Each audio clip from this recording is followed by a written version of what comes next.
Capes on the Couch podcast is for entertainment purposes only. Dr. Issues is a psychiatrist, but he is not your psychiatrist and does not have knowledge of your individual situation. For any personal mental health concerns, please consult your own healthcare providers. For medical emergencies, please call 911 or the designated number in your area immediately. Remember that you are not alone and help is out there.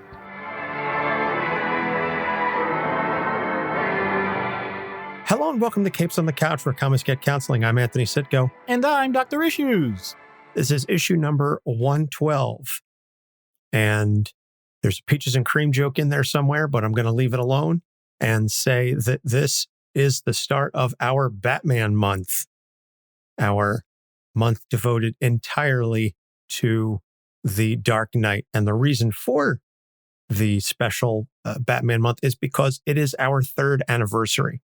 Our first episode, all about Eddie Brock, a.k.a. Venom, was released March 7th, 2018. Technically, it was released like 10:30 the night before, but that's because I didn't know then how to schedule a release for the following day. But we'll stick with the March 7th release date. So 3 years, 112 episodes, plus the additional stuff, Mental Health Avengers, and countless guest appearances on other podcasts.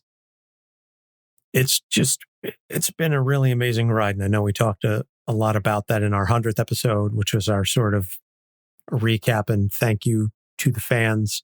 But it still gets me excited thinking about the impact that we have and the fact that so many shows I know that were around when we started aren't doing it anymore. I have an entire folder of promos for shows that we promoted at some point during our run, and they've shuttered for one reason or another, and we're still here. Yep. For whatever reason, we are very stubborn.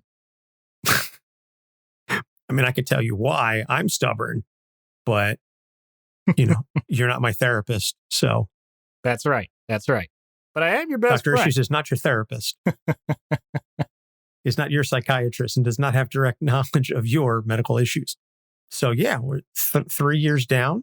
In fact, the day that we're recording this, February 20th, is the third anniversary of starting our Twitter account, because I got that notification this morning when I logged in. Wow. We got to get ahead of the game a little bit before we actually release the episodes. That's how you're supposed to do it with social media.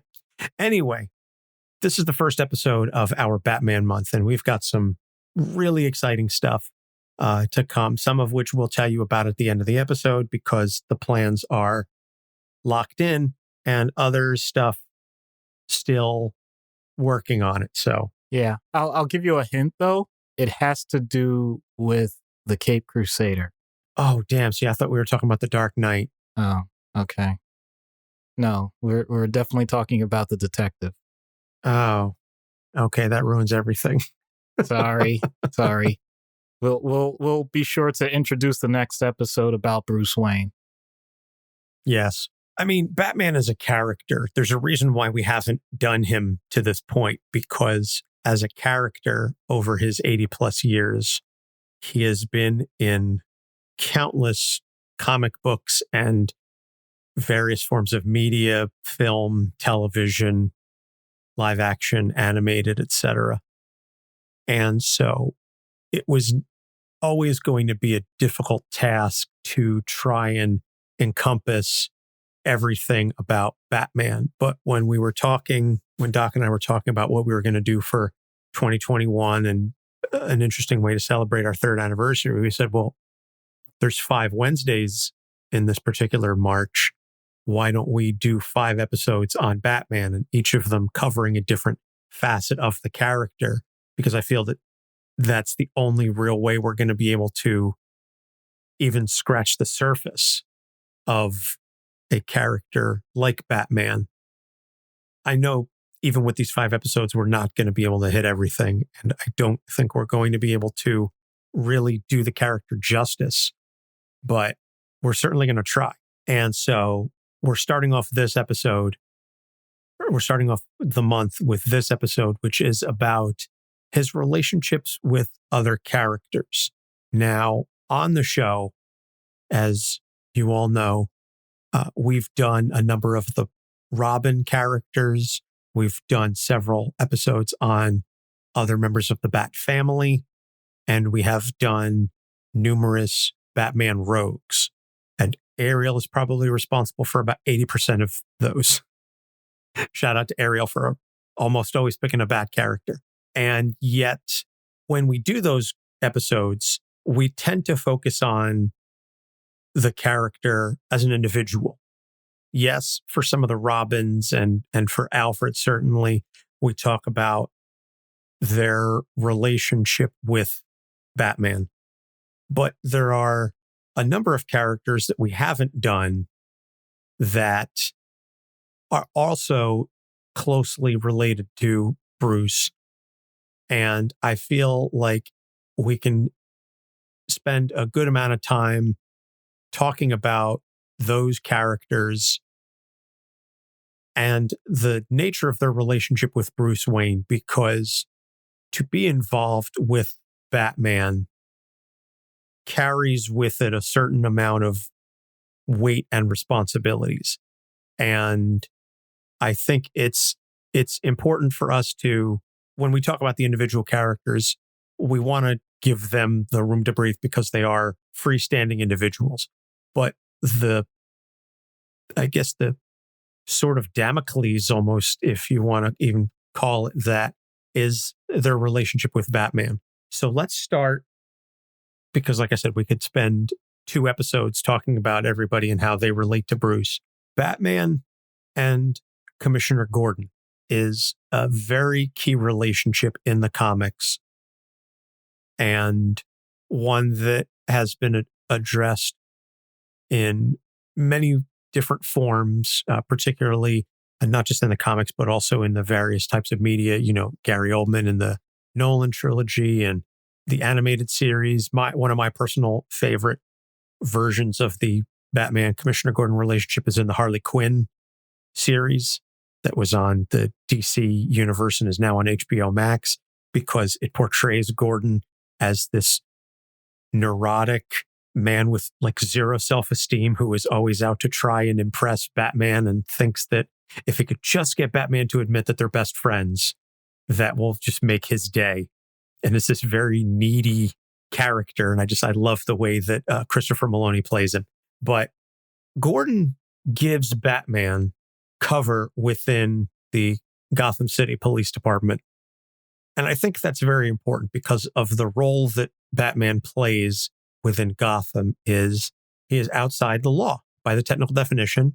He's the vigilante.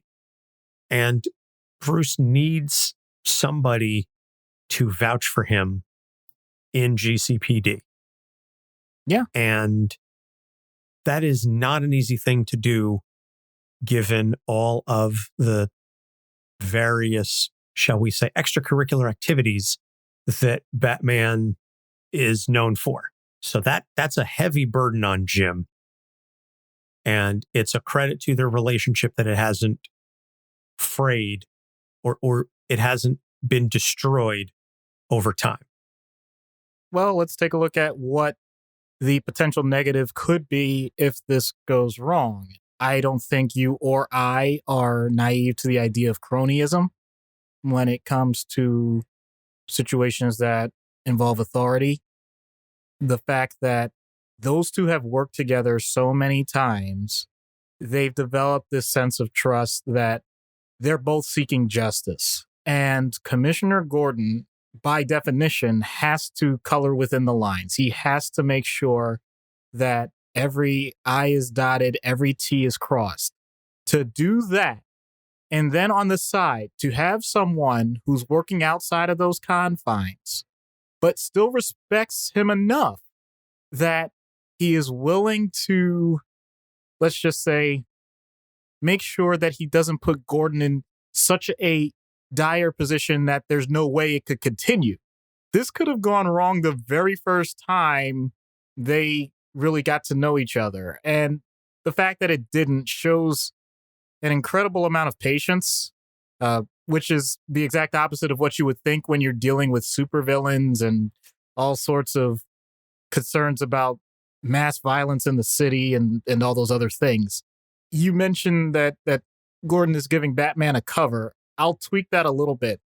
I would say Gordon is giving Batman a platform. He's actually allowing him to demonstrate that just because someone else does something a little different than what we're used to, that doesn't mean it can't have a positive effect. And he'd rather the results speak for themselves instead of trying to get into debates with people as to what's going on. That's a very bold way to approach the circumstance. Not everybody could really take that chance, be willing to put their career on the line for the sake of something like that. And yet that's the way he's handled it, no matter what. I think that's incredibly impressive. Meanwhile, to flip it back to the Batman side, he doesn't get many chances to pick someone. A lot of people pick him. People are going to come after him. People are going to make him a target. And when it comes to the police, you got to figure they want that cowl on their mantle. So for the head of the police to not take that opportunity to put that feather in his cap at any point, that says a lot. And I know it's going to get into the second part of this discussion, but I'm not exactly sure someone who's decided all along that they are going to make sure they use intimidation in the fact that criminals are a suspicious and cowardly lot, that they would go ahead and use that formal platform and be comfortable doing it over and over again. Because although it's true, if a regular beat cop catches him, it's still a risk. But knowing that you have someone else even above them and you can say that I think we'll be able to work something out, that allows a lot of freedom in decision making, a lot of freedom in terms of just how much you're willing to put in the effort, knowing that someone like that has your back. So it's mutual for sure. And it's absolutely amazing over the years just how far that's gone. To tie it into our reality, when you have someone that is and I'm not using this as an insult, I'm saying if you've ever heard the term work spouse, that is something that you have to take incredibly serious. It means that you're tied at the hip with someone professionally and you know that you're in it together and you're going to continue to make things work because that's exactly what you do with those types of relationships. I like the comparison to a work spouse. Having said that, I think it's a one-sided relationship in that respect from Gordon to Batman, because I don't think that Bruce views Jim like that. He trusts him. He absolutely trusts him. And we saw that during Endgame when Batman died and Jim was the one to take up the mantle among obviously many others.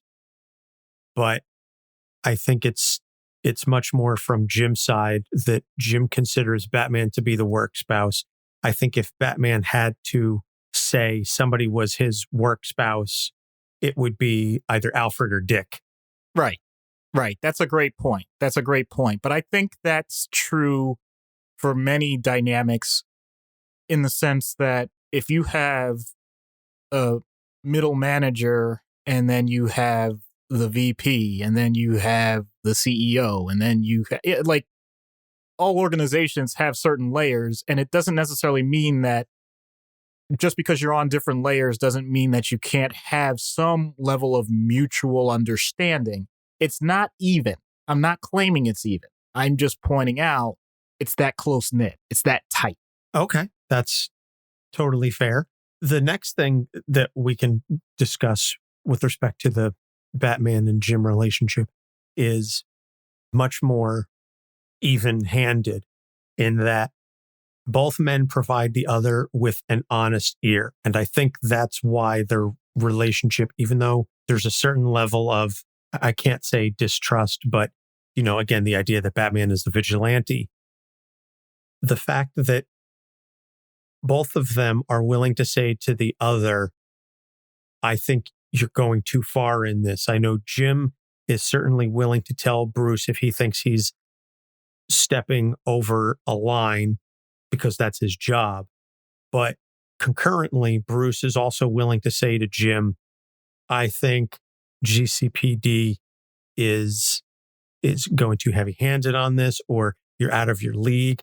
I think that honesty and that trust is so vital to the relationship. And it's one of the reasons why, even though things may sour from time to time between them, it's never fully broken.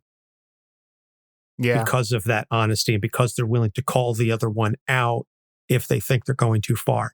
And we all need a friend like that. Yeah. Nudge, nudge, wink, wink. No, that's a great point. There's always going to be a certain level of distance between the two because for the most part, I'm going through the majority of the years. I know there have been hints otherwise, but the idea that Batman remains Batman to Commissioner Gordon, but he can think of himself however he wants to the other way. So whether it's Bruce thinking that way or Batman thinking that way, he can say that he knows fully well what their relationship is about. The fact that someone like Commissioner Gordon is willing to let that go. I mean, he has asked. He has kind of poked and prodded here and there, but they make sure it's not the crux of any of their discussions about, by the way, what's your identity? That sort of thing. And so the ability to keep that distance, but maintain that you have to have this person in your corner, that's unique. And often that can lead to the type of relationship where you're trading places in terms of feedback and mentorship even. So one of the best things you can have, and this may sound counterintuitive, is to have someone who doesn't quite think the way you do. You can often come to similar conclusions.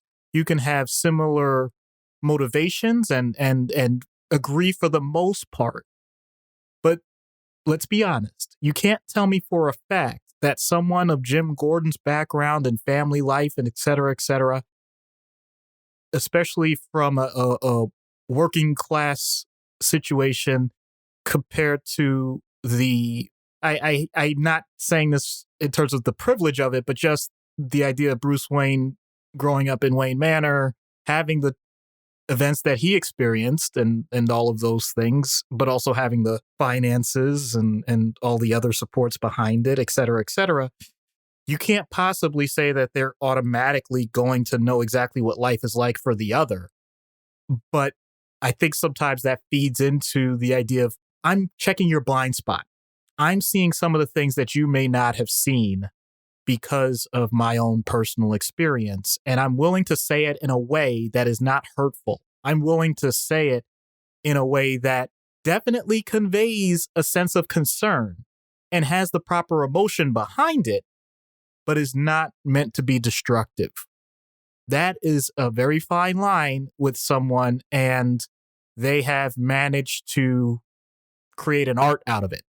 And that's part of why we enjoy their interactions so much. Excellent point. Excellent point. So let's shift gears, but keep it in the family in a way. And let's talk about Bruce and Barbara Gordon. Now, this relationship changes depending on the universe, the medium. It tends to vary, but they're often, I'll say most of the time, is a mentor-mentee relationship. Having said that, I feel like Bruce protects Barbara in a way that he doesn't always show the same level of protection to the Robins.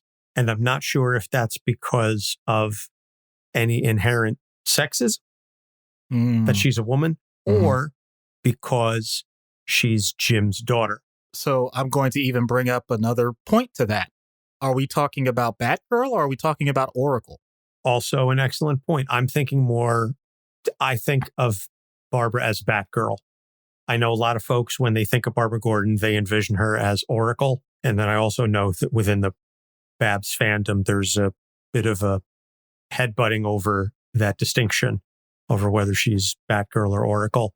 I'm of an age where, I grew up watching the Batman 66 show. Right. So I think of Barbara Gordon as Batgirl. So I'll say it with regards to that.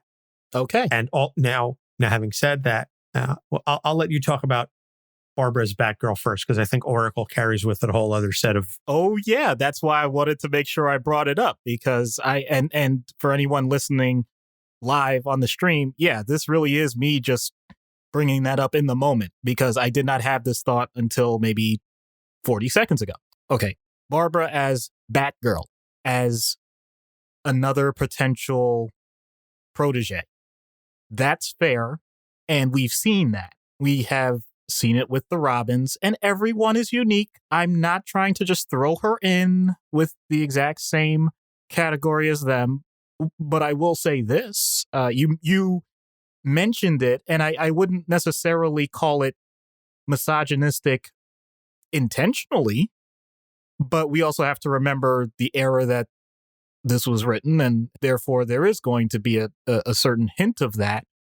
But let's go ahead and put part of a positive spin on it with empowerment, because the way Barbara has approached things, she has pretty much made it clear her job was to do things herself.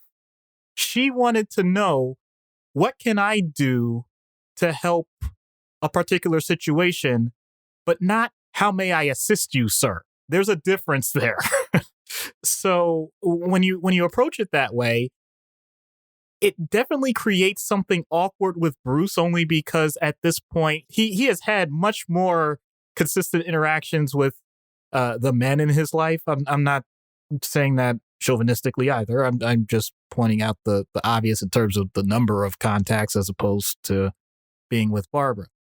But the idea now that you are, let's just call it what it is, you're intentionally obscuring part of another person's situation from someone that you also hold a unique relationship with. That is something that you take it out of the comic book world, and that's not exactly something we usually encourage. The first thing that comes to mind for many people is cheating.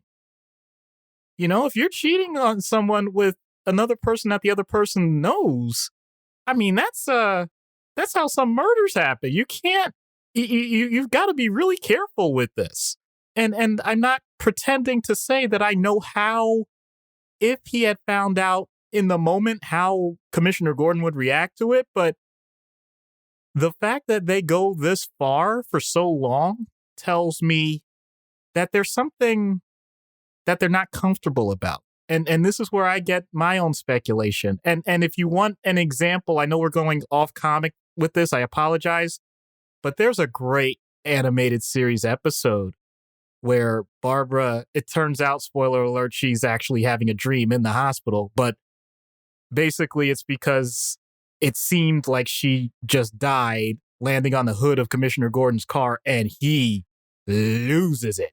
And that sounds like a potential real human reaction. And yet when she comes out of this nightmare, and she tries at some point to even have the conversation, maybe to breach the subject, her father shuts her down and basically says, hey, you're an adult. You're making the best decisions you can. And no matter what, I fully support you, and gives a wink. So it was a great episode, and I apologize that it's off comic, but my point is both of those are real. Both of those make sense. But there's a level of ambiguity between Barbara and Bruce that they don't want to tempt fate. And when you do that, you're creating tension. You're creating anxiety. And that is always going to be there. It doesn't just go away. It may fade over time because it may not be talked about all the time, but it's not like it doesn't exist. And when you have a relationship with that underlying tension, unfortunately, that means that at any point it can snap. That I'm not claiming that that's what would happen or anything, but I'm saying the potential, the fact that that is always there, is something that's going to at some point lead to increased emotional responses if we're talking about us in our lives. So I just wanted to make that parallel. Other than that, if you're talking about someone that was willing to learn, if you're talking about someone that clearly had talent, and you're talking about someone that was willing to dedicate much of her life to the cause that she believed in, then I think they were simpatico. I think that her and Bruce, go very well together. I have nothing negative to say about that. And her independence streak works very well, making sure that she's not under the thumb of someone like Bruce. So I think those are wonderful things. Very well said. Now, if we're talking about Barbara as Oracle, that is very different, because as Oracle, I think there's this underlying guilt that Bruce carries because of what happened to Barbara, that he blames himself for letting the Joker shoot her and paralyze her, even though she is still incredibly gifted and does a fantastic job as Oracle. And I think even if I'm one of those people who thinks that the original act of shooting her was not the best move, the idea to turn her into Oracle, I think, was making lemonade out of lemons. Almost that's making lemon meringue pie out of lemons. And I'm not even a lemon fan. My wife is, but that's a whole other story. The point is, the analogy is getting away from me. I apologize. The point is, Oracle is such an amazing character, but Bruce still, in spite of all of that, beats himself up, I think, inside every time he sees her in the chair. Yeah. And that's never going to go away. Right. This is an example, not just for that particular situation, but for many situations where the question is, how do I make things even? How do I make things right? And there are many circumstances in society today where that type of question comes up. And the usual responses to that are either, you will never live this down, or you don't have to live this down. It's in the past. We can move forward. The idea that things will ever, quote unquote, be fixed or even or anything, it's all a fallacy. And it's unfortunate that both of them have to have some level of suffering involved with this. Of course, Barbara has the trauma of the event and the subsequent physical limitations, but clearly manages to adapt, despite that level of physical disability, to continue to expand the other areas of her life to make sure she is continuing to enjoy her life and being productive and doing everything that anyone would expect a person to do under the circumstance. And I think it's a wonderful example of what to do when, as you said, life hands you lemons and you make a lemon icy out of it. Anyway, if you're gonna make random analogies, I'm gonna do it too. Fair enough. But also, I would say that with Bruce, you mentioned the guilt. The guilt of omission can be just as painful as the guilt of commission. Of course, he didn't pull the trigger. He clearly was still trying to do his best in, for anyone, what would be considered unexpected circumstances. But this is an example of how an outcome overwhelms the process. In reality, is there anything other than being completely prescient to prevent that? No. And yet, the fact that something negative happened and caused a negative emotional response within him is indelible. So now we're talking about the coping mechanisms for that type of thing. And the real term for what we're talking about right now is undoing. How do I just go back in time or something, or just have that magic eraser and fix it, whatever. And since it doesn't exist, it depends on how hard a person is going to try that approach. And I've definitely read versions of Batman that have looked at it that way or spoken about it that way. But I've also read other versions where he has his moment of thinking about it, but then is able to process the idea that if her life has gone on, then so should mine. the thing, of course, that happens is when you have interactions with that person from that point forward, how does it remind you of it? And the reason I say it this way is, especially something as visceral as what happened with Barbara, it's one thing to have a phone conversation with someone like that. It's another thing to have that person in, I'll just go ahead and say it, when they're wheeling in front of you, when they're not standing anymore, and you physically see it, when you visually get that sense. And that's a different situation. That stimulus is different. And there's no way to just automatically say to a person, oh, well, you could just turn that off. You can dampen it, but that doesn't mean it immediately goes away. And I was going to say unfortunately, but I wouldn't say it's fortunate or unfortunate. It just is. We will have to always process our emotion in the moment that it happens. We can't guarantee that it won't happen again. So that's true for each time Bruce has an interaction with Barbara as Oracle. When you look at it that way, and of course the other way around too, because let's be honest, it's very possible that there can be feelings for Barbara of a what if. Maybe not as intense because of the way it was written. Like it's very clear that Bruce wouldn't have wanted this to happen to her, so she's not thinking that. But also the idea of, I had Batman on my side. How many times has Batman saved someone? And I'm one of the ones that got away. So there can be a part of that too. But it's not shown nearly as often or not portrayed nearly as often as far as I recall. And we have very smart and knowledgeable fans, so I'm sure I'll get corrected on it. But I'm just saying, the general feel of what I've gotten from those stories is that Barbara has done an excellent job with her ability to move forward. And Bruce, because of the visceral nature of it from his standpoint in terms of processing that, what for him is new stimuli. He wasn't initially there. So ironically, that intensifies the fact that each time is new.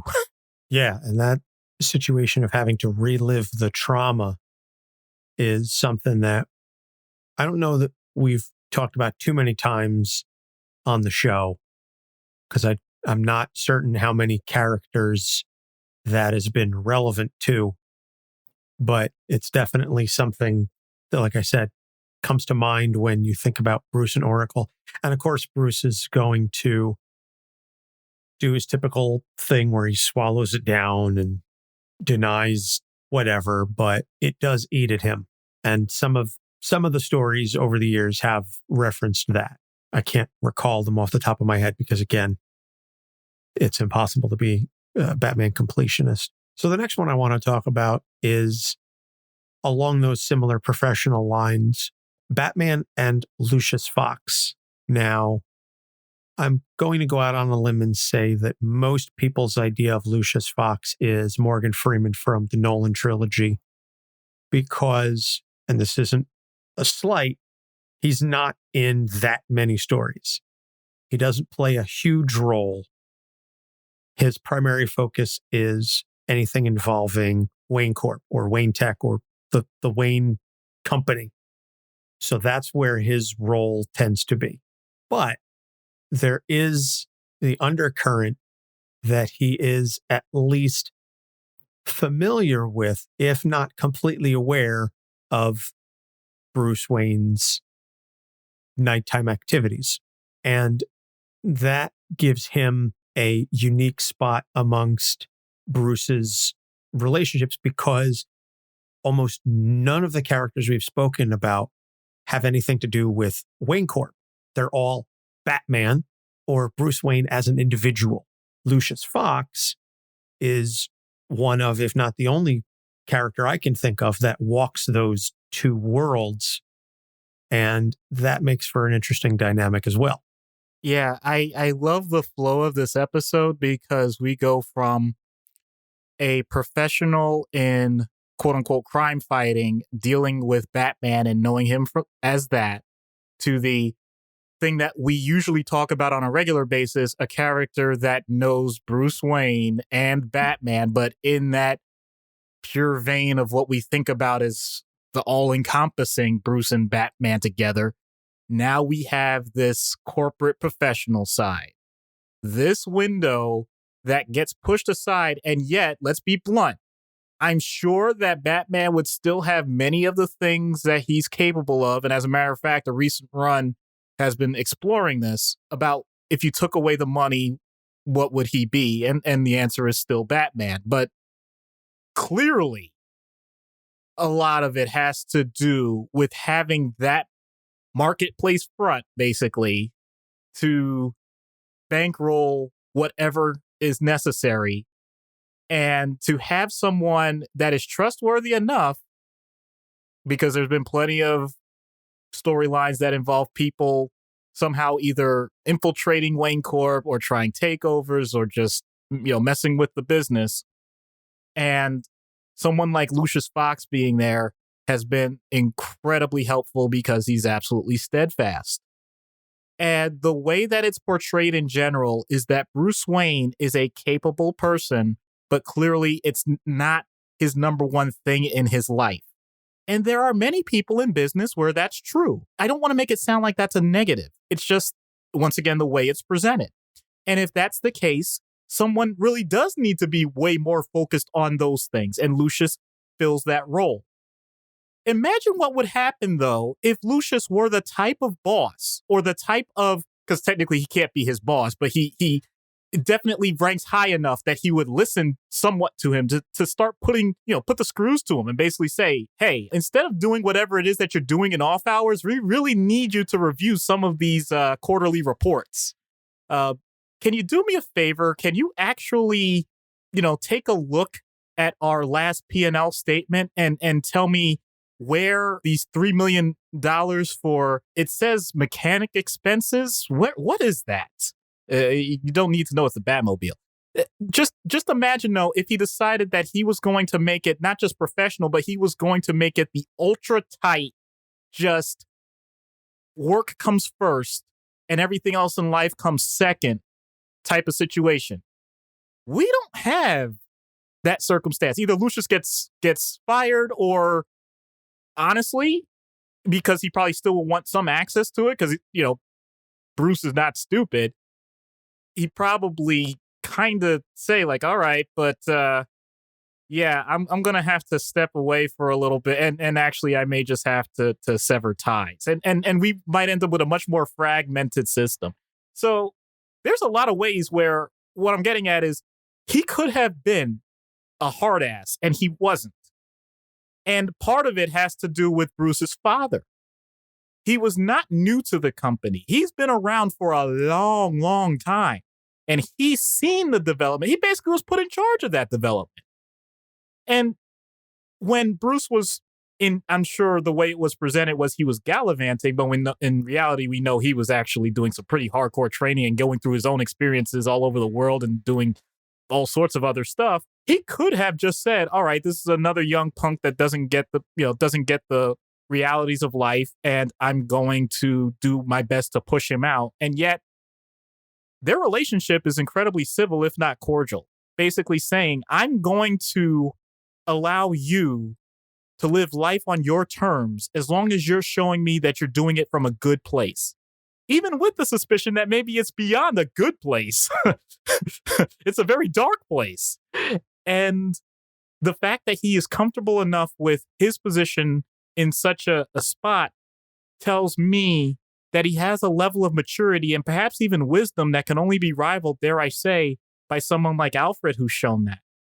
It's just from a completely different angle. And he doesn't even need to press on whether or not he needs to be more involved in it.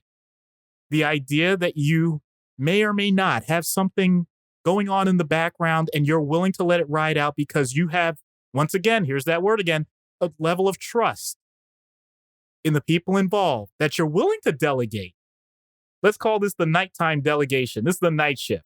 And you're willing to delegate and not micromanage and recognize that you have instilled at least that certain level of confidence, or they have the confidence in you as well, that they don't just automatically come to you for every single little thing. That is amazing. That is powerful. And for those of you out there that work with people, you know what I'm talking about. It's something to really aim for. When you have a workforce, whether you're on the top or you're in the middle or you're on the bottom, whatever it is, when you have a workforce that recognizes that we all have a job to do We're in it together, and we're going to check on each other. We're going to make sure that we're each doing what we're supposed to, but we're not going to get so nitpicky that we're going to start making our lives miserable together. That's a pretty good way to be. I work for the state. I wouldn't know anything about that.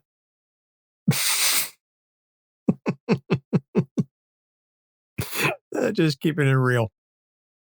Now, it's funny that you're talking about trust, because I think the next relationship that we're going to discuss is absolutely 1000% based on trust, but it's very fascinating how they got there.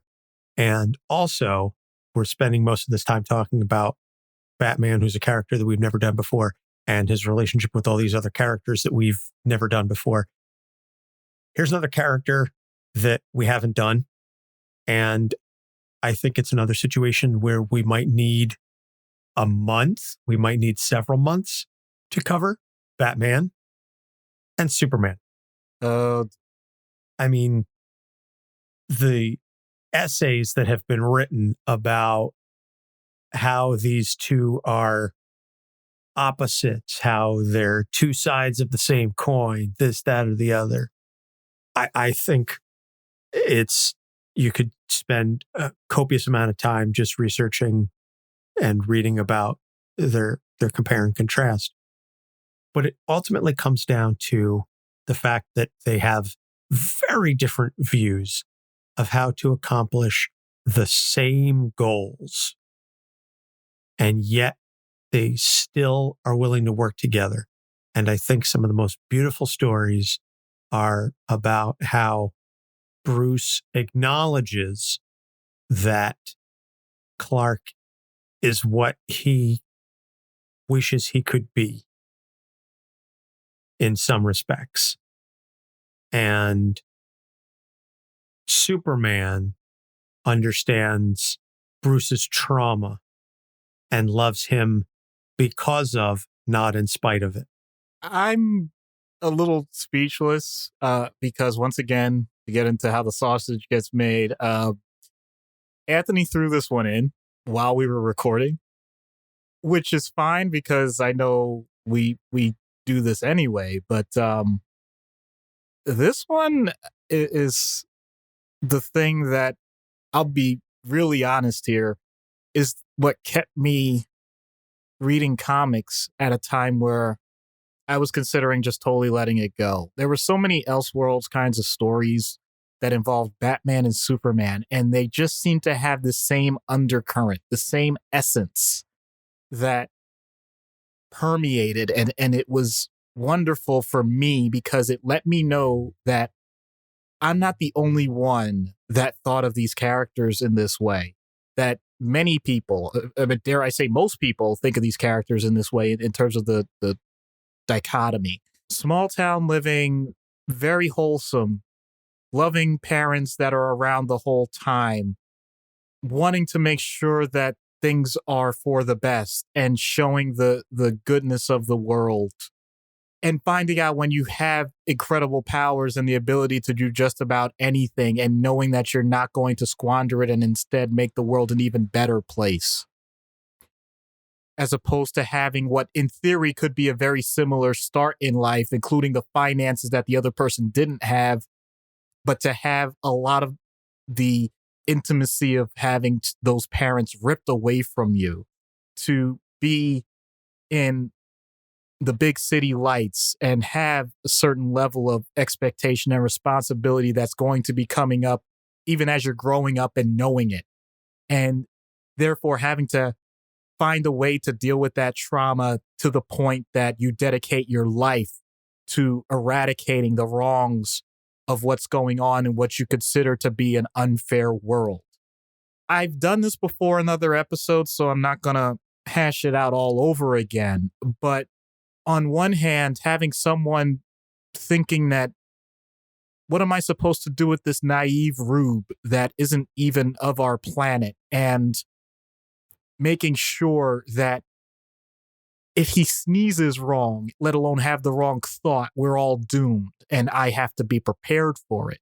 As opposed to, what do I do with this misguided vigilante that really, really just lays into people and is so incredibly hard on everyone around him and feels like even the most insignificant slight is just more motivation to prove himself and just goes deeper and deeper into this rabbit hole that he will never climb out of.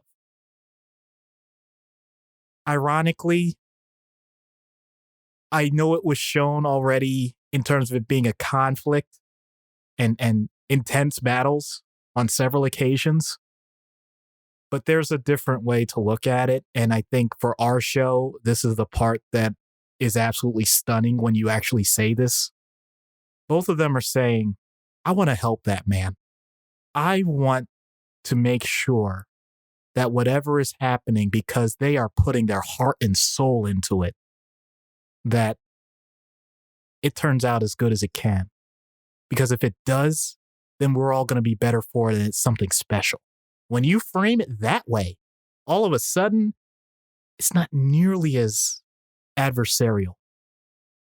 When you recognize that Clark is willing to ask Bruce on things because he knows that he's dealing with one of the most intelligent minds in existence.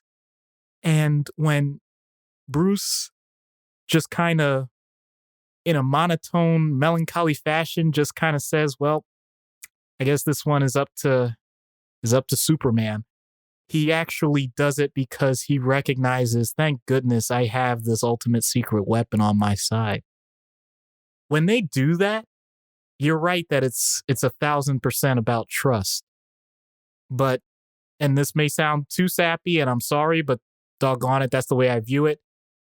That's about the type of love that we as sentient beings can have for one another. That we can just take all the details and literally just put them on the margins and bring that commonality home. When you do that with any person, and you're willing to throw away, I'm serious about this, when you're willing to throw away all the other things that you wonder makes them different, you end up with an emotional experience that allows us all to recognize that we're the same. And if you haven't had that experience, then I really hope someday you do. Because it truly is one of the greatest things you can feel in our lifetime.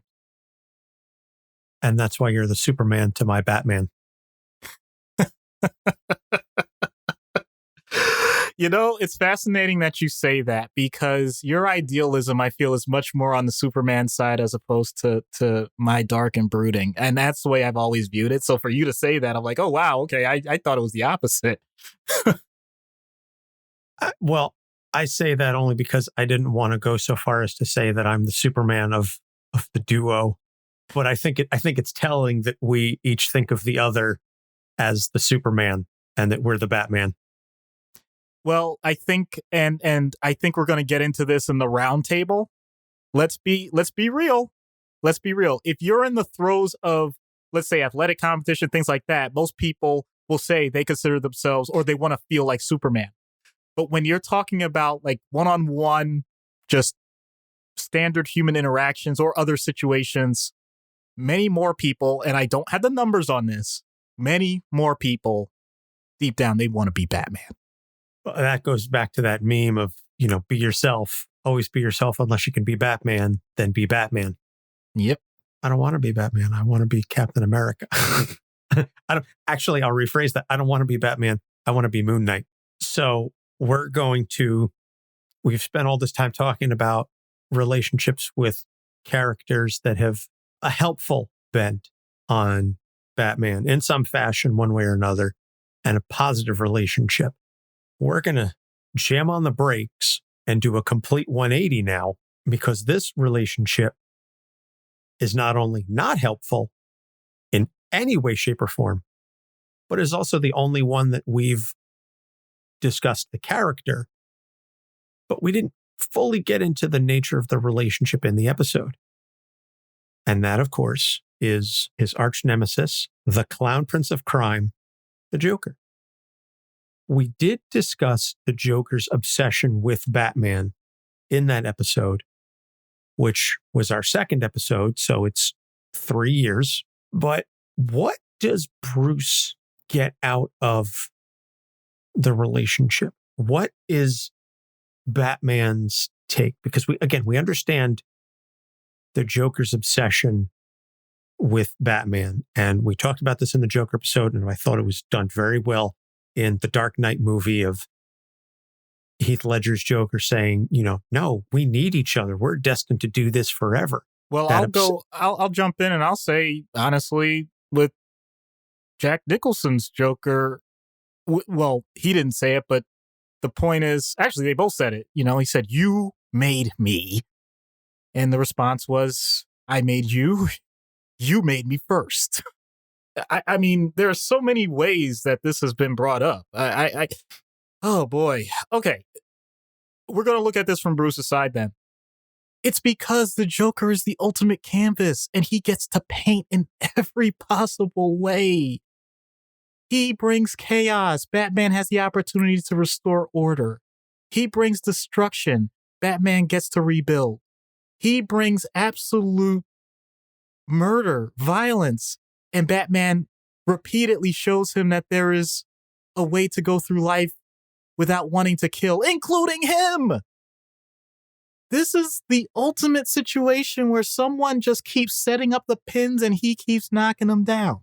He doesn't have to create other goals. You could set these two up one-on-one together forever. And that's the whole point. It's fascinating because isn't that what, oh boy, this is going to sound perverse. Isn't that what so many of our relationships should be? The idea that you're going to have variations and adaptations, but you know fully well that you're going to continue to be tied, hopefully for the rest of your life till each of your last dying breaths, and it's going to be worth it. The problem, of course, is that the Joker is affecting so many people in negative ways and just doing such harm.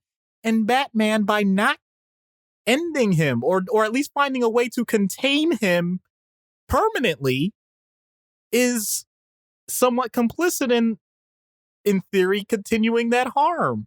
And yet he has to balance that out with the idea that if he ever decides that he's going to end it, and there is an Elseworld story with that, which also includes Batman being a vampire, I'm not going to get into that.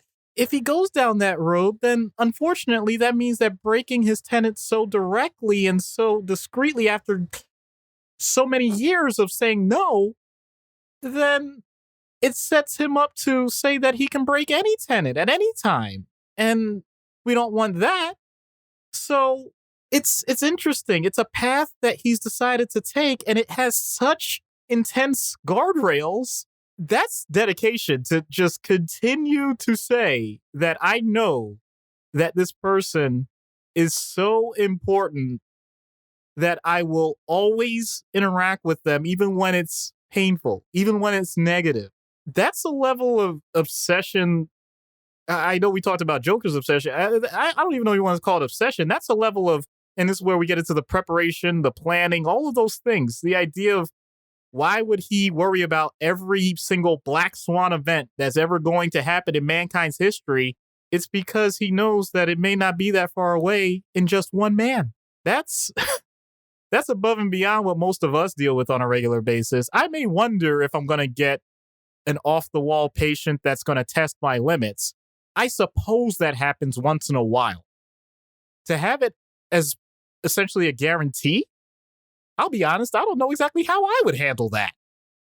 So for him to essentially take almost always the exact opposite emotional trait that the Joker is showing, with a few rare exceptions, tells me that his point is to make sure it's very clear to anyone else observing on the outside that they're not the same.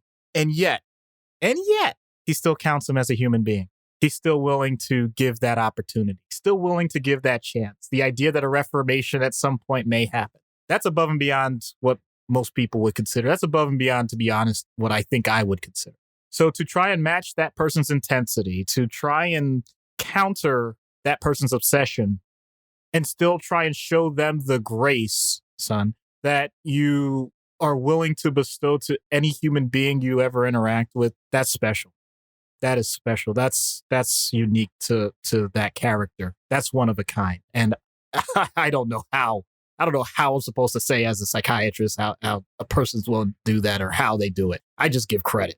Yeah, it does say a lot about Bruce that even when dealing with the Joker, he will not break that one rule. Even though you know that of all the characters, all the members of his rogues gallery that he deals with, he may not be able to justify killing the Penguin. I don't know. You can't justify killing the Riddler. You can't justify killing Kite Man. Hell yeah. But the Joker, you know, you got to say at some point, he's got to die. But it says so much about Bruce that he says, I cannot be the person to decide just by myself that he has to die. Now, do I think that if the Joker gets the death penalty, that Bruce will stop it? I don't know, because then it's not just Bruce making that call, but it's a lot of internal strength, a lot of, as Mick Foley would say, testicular fortitude to hold that line. You know what? I'm going to change that to gonadal fortitude, because I don't know, testicular and ovarian fortitude, just, I don't know. I don't like separating them out. So I'm just going to say gonadal fortitude and strife. Wee. So I think this has been just a fun insight into some of the relationships. And we could go on for hours because Batman has interacted with so many characters, so many different people over the course of 80 plus years, and their impact on him and his impact on them. But we wanted to hit some of at least the main characters that we haven't already discussed and that would make for an interesting dynamic and an interesting discussion. So there's no recommended reading.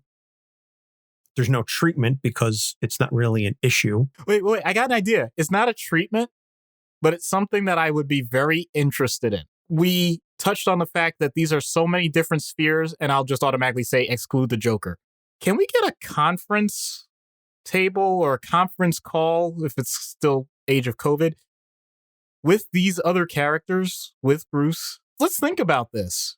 You got the corporate side, you got the police side, you got the, once again, Bat family side. You got the other superhero, like external superhero side. Can you imagine all these people interacting and having their own roundtable about Bruce? I would love that. I would absolutely love that. The insights that they share with one another, how things are going. I think that would be absolutely amazing. So get a Zoom meeting together to talk about Batman. I think that's fascinating. I don't think you could live stream it like we're doing now. I think it would give too much away. I also think it would be, Zoom bombed potentially by a villain. I mean, let's be honest. What I'm describing is we got to get to work, Anthony. We gotta make sure that we have this written out for the next story arc. Once again, we come up with another comic idea. DC, give us a call. Somebody at DC, give us a call. Somebody, please. Literally an email, a response to a tweet, something. Anybody? Not pointing fingers at anybody, just saying I've reached out to a number of creators and nobody's gotten back to me. But don't worry, I'm not bitter. So no recommended reading for this episode, but recommended listening would be go back and listen to the 12 Batman character episodes that we've done. Like I said, we've literally done all the Robins with the exception of Stephanie Brown. We did Alfred. We've done, I think, 7 Batman Rogues. So there's ample listening opportunities to hear us talk about people in the periphery of Bruce Wayne and Batman and how they interact with Bruce and how Bruce deals with them. So All of our episodes are available on our website at capesonthecouch.com. And thanks to WordPress, now you can do a search for Robins because they're all categorized. So you can do a search for Robins. You can do a search for Bat Family. And you can do a search for Batman Rogues, I believe.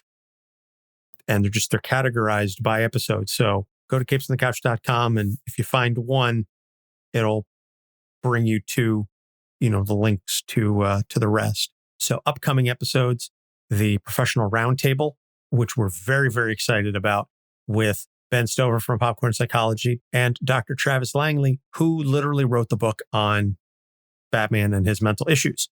So that is coming up next episode. And then the Batman by the fans, so to speak, that episode where we asked you all to submit your voice messages, your comments, whatever, your memories of Batman, etc. We're in the process of compiling that and doing a sort of reaction to that. And then we've got a couple other things. Like I said, we're still hammering out some details, working on stuff, but we will. The last episode of the month is going to be something that is very, very special. It's going to take Doc and I a very long time to work on it, but it's going to absolutely be worth it. We can't wait to bring it to you. Very excited. So that's going to wrap it up. You can follow us on Facebook, Twitter, and Instagram at Capes on the Couch. Please like and subscribe and interact with us. We're live streaming this on YouTube and our Facebook page. We've got our Patreon site, patreon.com/Capes on the Couch. You can go and subscribe and unlock additional content. You can also go to capesonthecouch.com/merch, and that will take you to our TeePublic site, where you can buy some cool swag with our logos on it, or the Why Because comics, which I know Janine has a shirt that she wears and has shared it in our Discord group as well. And you can join their Discord group. We've been having a wonderful discussion going on about WandaVision, which I believe by the time this episode airs might be like done or just about done. We've been having a wonderful discussion in the Discord about all of the Easter eggs and the characters and the goings on in Westview, New Jersey. And you can go back and listen to our WandaVision episode if you haven't already started the show. So Doc, anything you want to add before we head out? At this point, no. I really am glad that we're finally doing this Bat-tacular. That's really what I want to focus on. So yeah, I'll do my best not to add too many puns because this is serious business and Batman can certainly be draining. Why so serious? Thank you. He picked up on it. That is so cool. Of course I picked up on it. Why wouldn't I? Dude, we've been friends for 25 years. You can't throw me a layup like that and expect me not to dunk it. You're the only one who thought that was a layup. A lot of people wouldn't have followed what I was trying to set up there. I think that was pretty damn clear. Okay. But anyway, for Doc Issues, I'm Anthony Sitko. Thank you so much. We'll see you next week. Capes on the Couch podcast is for entertainment purposes only. Dr. Issues is a psychiatrist, but he is not your psychiatrist and does not have knowledge of your individual situation. For any personal mental health concerns, please consult your own healthcare providers. For medical emergencies, please call 911 or the designated number in your area immediately. Remember that you are not alone and help is out there.